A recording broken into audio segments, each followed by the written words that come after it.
Assalamu alaikum wa rahmatullahi wa barakatuhu. إن الحمد لله نحمده ونستعينه ونستغفره ونعوذ بالله من شرور أنفسنا وسيئات أعمالنا من يهديه الله فلا مضل له ومن يضلل فلا هادي له أشهد أن لا إله إلا الله وحده لا شريك له وأشهد أن محمدا عبده ورسوله. We give thanks and glorifications to Almighty Allah, and we beseech His noble blessing upon the soul of Prophet Muhammad sallallahu alaihi wasallam.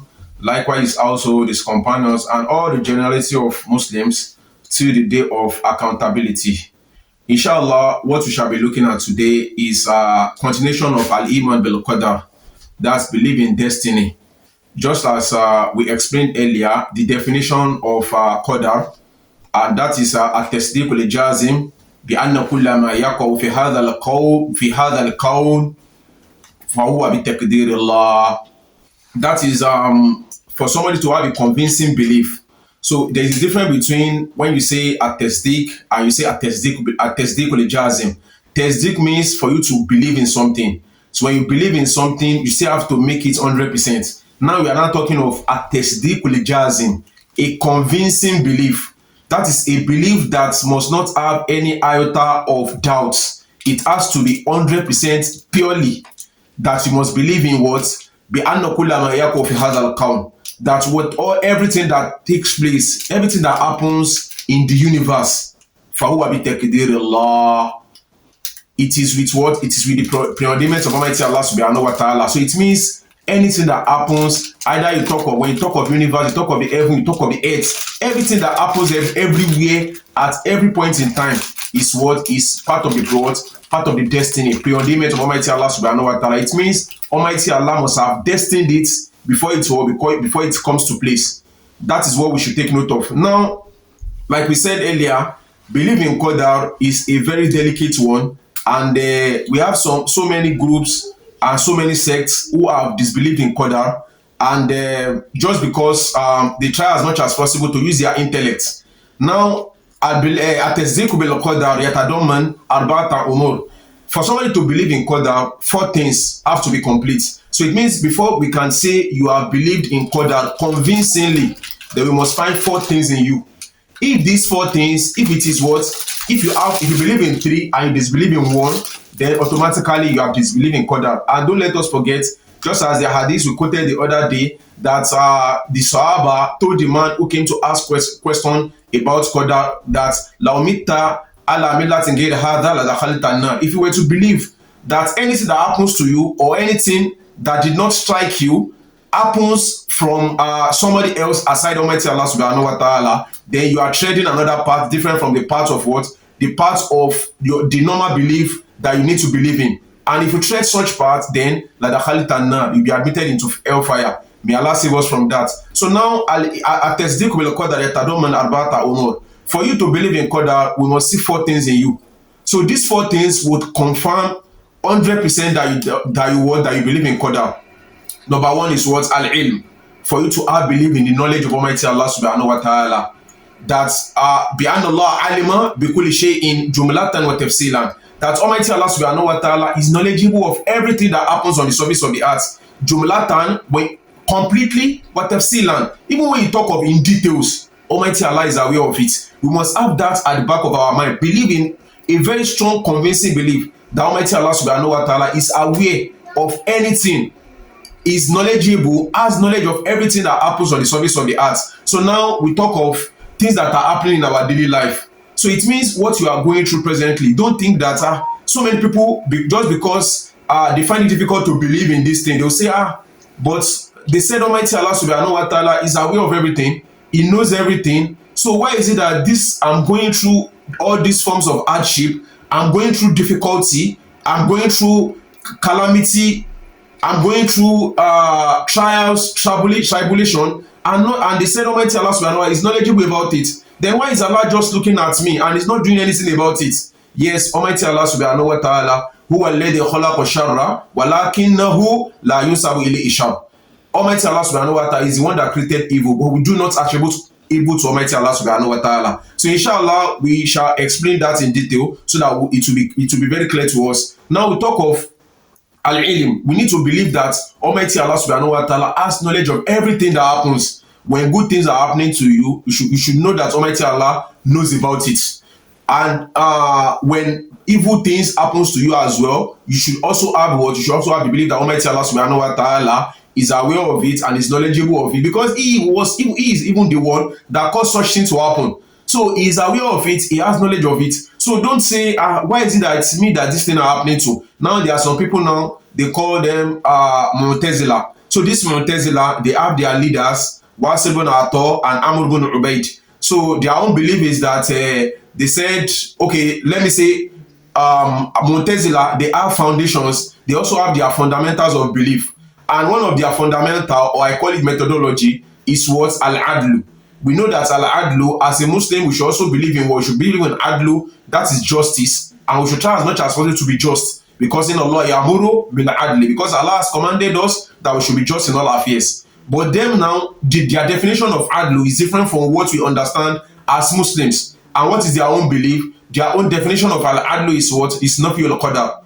Is denial of Qadar. They do not believe that destiny exists. Because they said what? Because they have attached their intellect into it. Now when we talk of sources of knowledge, we have three main sources of knowledge: Quran, Sunnah, and Ijma.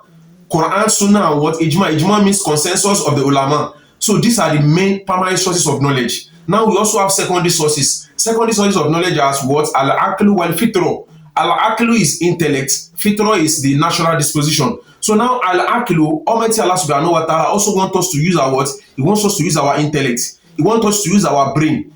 So it means it's a secondary source of knowledge. But when the brain contradicts the primary sources, which is the text, or we talk of the Quran and the Sunnah, we talk of Ijma. When the brain contradicts them, we have to discard. We have to discard the brain. We have to neglect and pay more attention to what? Pay attention to the primary sources of knowledge. So it means the Mu'tazila now, they believe that for somebody to believe in what? For somebody to believe in Qadar, for them, they say they do not believe in Qadar. They say Al-Adlu indahum nafi al-Qadar. The meaning of Adlu, according to their own methodology, is what? Is nafi al-Qadar. Adlu is justice. They say it's nafi al-Qadar. It's for somebody to deny Qadar. For somebody not to believe in Qadar. Because they said, now why is it possible?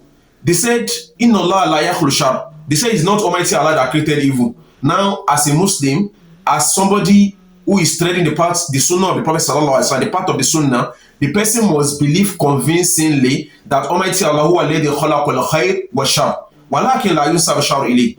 Almighty Allah subhanahu wa ta'ala is the one that created good and evil, but we do not associate or attribute evil to him. Like I said earlier, I'm going to explain that in detail, inshallah. So we should not attribute evil to Almighty Allah. But they said, you know, la yaklu shar, la yaklu shar, wa la yakdi ali. He said it's not Almighty Allah subhanahu wa ta'ala that Allah does not have control about what? About shar.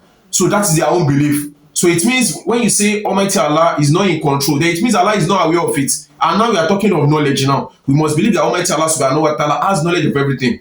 But the Mu'tazila, they believe something else. They do not believe in Qadar. So now our destiny, anything that happens to us, either good or bad, we must have the belief that Allah is knowledgeable of it because He is the one that has destiny to happen. So that's our own belief. Allah said, Wallahu khalaqakum wa ma ta'malun. Even our deeds, it's Almighty Allah that created it.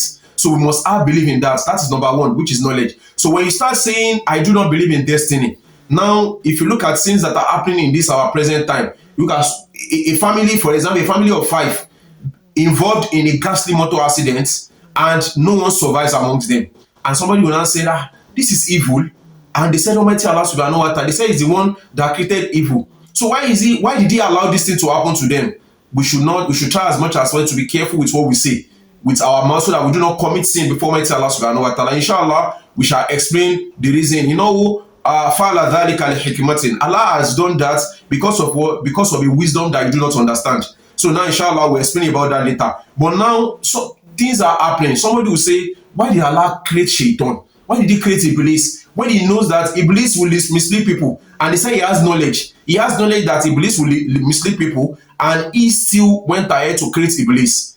Inshallah, we'll explain it in detail, inshallah. So now we are trying to say, what I'm trying to say in essence that we must have full belief in the word, in the ilm of Almighty Allah subhanahu wa ta'ala. that Allah is knowledgeable about it. Anything you are going through presently, Allah knows about it. You talk of childlessness, you talk of you are being jobless, you talk of you are facing difficulty with debt, you are facing challenges with your family, you have a very bad wife, you are experiencing meltdown, you are having mental issues, you are having physical health issues, you are having any form of problem you are having.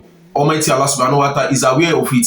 And let me tell us the truth. The truth is that Almighty Allah subhanahu wa ta'ala, Allah is giving you, is making you go through that test because it's what? Because He loves you. Somebody will say, why would Allah love me? And I'll still be going through all forms of tests, all forms of tribulation. I'm suffering, I'm going through hardship, I'm going through difficulty, I'm feeling pains, I'm falling sick, I'm in severe pain. And you said Almighty Allah subhanahu, yes, Allah subhanahu wa ta'ala loves you. If He were to reveal to you why He had done so, then you would have appreciated Him. We pray to Almighty Allah that Allah should rectify our affairs. So al-ilm, we must believe in the full knowledge of Almighty Allah subhanahu wa ta'ala, because Allah said, Inna Allah qad ahata bi kulli shay'in ilma. Allah said He surrounds everything with His word, with His knowledge. So it means there is nothing that is happening in this, even in the heaven, likewise on the surface of the earth, that Almighty Allah subhanahu wa ta'ala, that Allah subhanahu wa ta'ala is not aware of. We pray to Almighty Allah. Inshallah, we'll stop here. Then we'll talk about the other